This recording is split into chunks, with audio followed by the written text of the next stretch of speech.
Hi, I don't feel so good right now, but that won't stop me from making this video because I played through a game that has actually been my childhood for some time now. Like whenever I got my first Xbox, this was probably like one of the first games I have ever played, and not one of the first games I ever played. Maybe after that, like my first ever like AAA game that I played was Forza Horizon 2.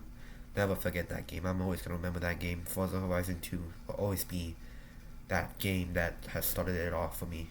Jesus, what a good game. Now it's giving it away to they're just giving it away to different consoles and PlayStation and Switch like that. Like it sucks. It is.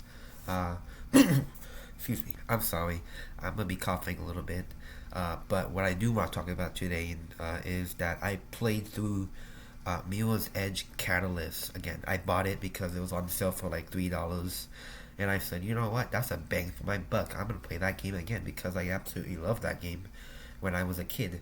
And I played it again. I beat the entire game pretty fast because I skipped all the cutscenes because the story of this game is absolutely dog awful and boring that it makes me want to sleep. So I skipped all the cutscenes because the cutscenes look good and all. It looks it's a good game for 2016, but uh, the story just had to be a little bit better. It was just not that good when I played as a kid too, so I just skipped it. And it took me about 2 days, maybe give or take 6 hours to beat it, maybe altogether, just to beat the mainline story without counting, side quests and all that. But overall, the game is still pretty freaking good for an open world game.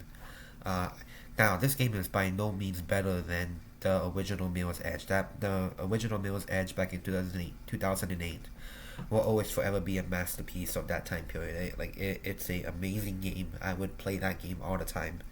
But I want to look at the forgotten brother of that game, or forgotten sister of that game, which is Mirror's Edge Catalyst. Uh, it's basically a Mirror's Edge game. It was a reboot. It's not a sequel. It's not a prequel. It's just a big old remake reboot, taking Faith Connors into the future of existence with Kasek and like what are some ones like different types of people out there. Like I don't remember the names because I don't look at the freaking story. But it's a different thing. Faith, she's in prison, and then she gets out of prison. She does jobs to basically kill off to kill off Kruger, um, because he's like controlling the people and controlling everything. So Faith and her little band of runners have to basically just stop him from doing that. So there is freedom in the city of glass. So that's kind of like the story in a nutshell. I guess it gets a little bit more deeper, but I'll be straight up right now.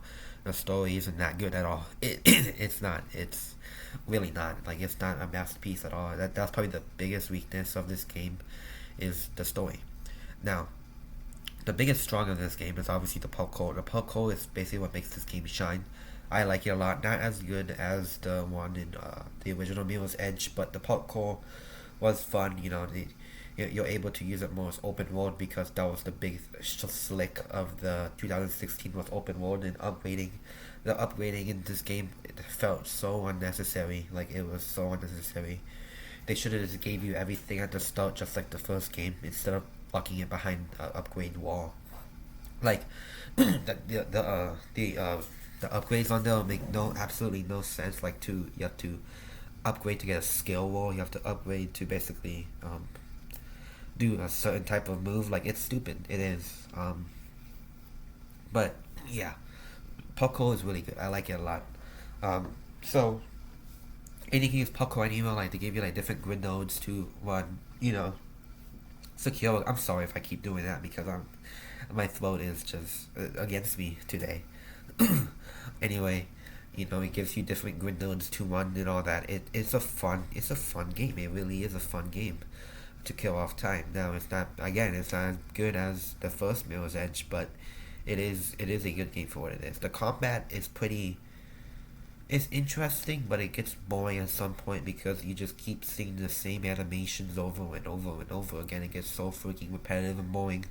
It's just like your typical RPG style game. You have a heavy attack, you have a light attack. You can do certain, like, you can spam light attacks for certain enemies. You have to spam light attacks and heavy attacks for certain enemies as well. You know, there's like weaknesses they all have. So like an RPG type game. I really like the finishers, like the cinematic finishers, you know, that you get ever so often.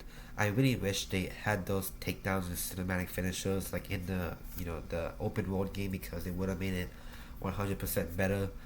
Because it would be so cool if I see like Faith doing her freaking corkscrew flip to kick an enemy, you know, when I'm running for free roaming, you know, like Splinter City, and I have to face enemies. It would be cool if, you know, one of it ended, you know, in a cool like tornado kick, or a cool little flip kick, or a cool little like friggin' butterfly kick into like a hook kick. Like it would have been so much better if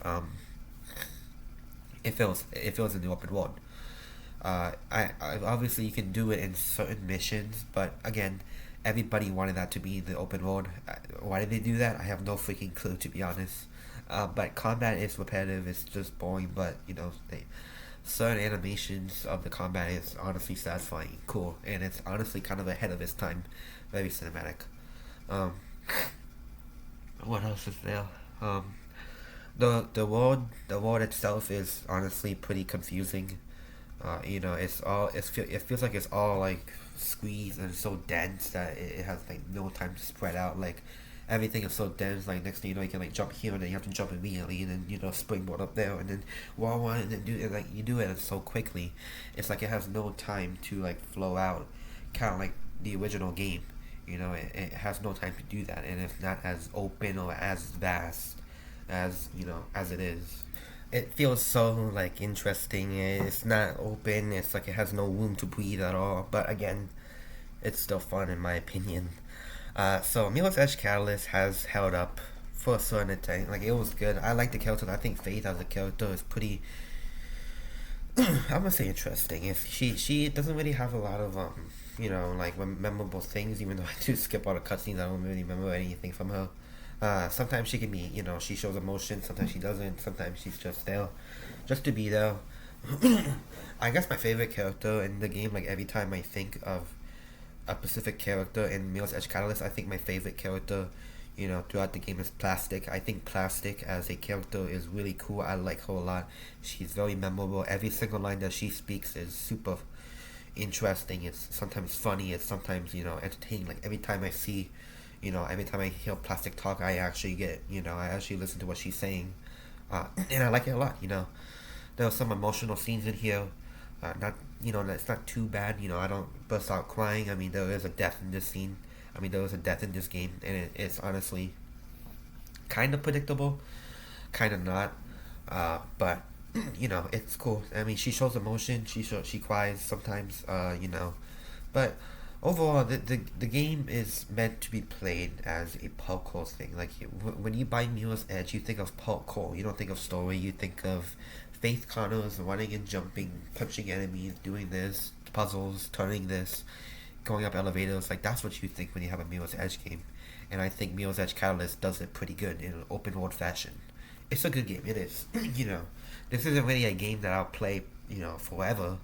Uh, you know, it's not like freaking Assassin's Creed Odyssey or Arkham Knight. Well, I'm just gonna like play it ever so for as long as I want to. Or Red Dead Redemption 2, like I'm just gonna play it for my entire life. No, but it is a cool time for like the short experience that it does have. If I was to recommend anything to this game, takedowns, cool cinematic takedowns with free roam. That's number one. Number two, I guess add a bit more moves. To be honest, I don't know what moves, but I feel like it needs a little bit more moves. Maybe cool flips or something like that. And number three, I guess a little bit more in depth uh, combat. A little bit more in depth. You know, it is pretty, you know, in depth, but it needs to be a little bit more in depth. Uh, and yeah, I don't really have anything else to talk about this game. I mean, it's memorable. It is. I like it as a kid a lot. And yeah, nothing else to talk about. I'm sorry if I don't sound as hyper as I know I sound boring. But I just don't feel that good, to be honest. I don't know if it's sick. I don't know if I'm just tired. I don't know what's going on. I just don't feel the best. But yeah, Mirror's Edge Catalyst is a fun game. It really is. If it's ever on sale for like $1, get that freaking game. Get it. Like freaking take your freaking, was it Benjamin Franklin? Nope, that's the That's the $100 bill. Take your George Washington, and give it to Microsoft or whoever your console is, and say, I want Mirror's Edge Catalyst. Take it. It's a bang for your buck. It really is. Okay, that's it. Thanks for watching.